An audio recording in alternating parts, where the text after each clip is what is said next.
Parfois, Dieu parle là où personne n'écoute. Dans un quartier ordinaire vivait un homme riche, connu pour sa générosité. Il aidait tout le monde, sans distinction.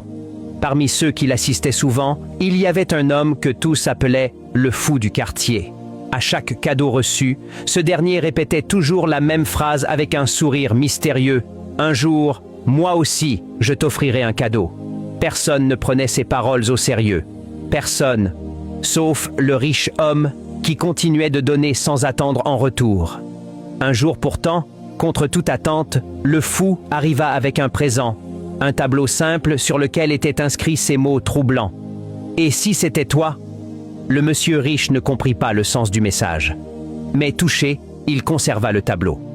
Après tout, c'était la première fois de sa vie qu'un homme que tous méprisaient lui offrait quelque chose. Une fois chez lui, il accrocha le tableau au chevet de son lit. Quelque temps plus tard, le riche homme tomba gravement malade.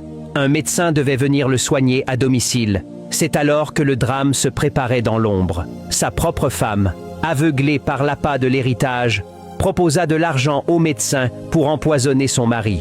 Le médecin accepta. Le jour venu, il entra dans la chambre du malade, le produit mortel à la main. En s'approchant du lit, il leva les yeux et vit le tableau. « Et si c'était toi ?» Ces mots le frappèrent en plein cœur. Et si c'était lui, à la place de cet homme? Et si Dieu le regardait à cet instant précis? Tremblant, le médecin recula. Il abandonna son projet, puis confessa toute la vérité au monsieur riche, lui sauvant ainsi la vie.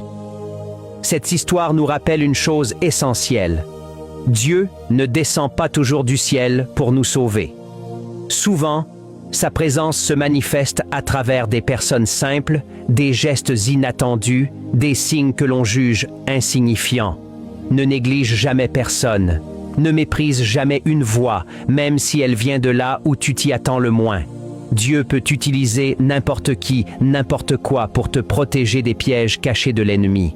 Que le Seigneur ouvre ton cœur afin que tu reconnaisses sa présence autour de toi et qu'il t'épargne des dangers invisibles.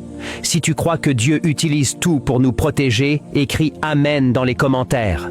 Partage cette histoire pour rappeler aux autres de rester vigilants et reconnaissants.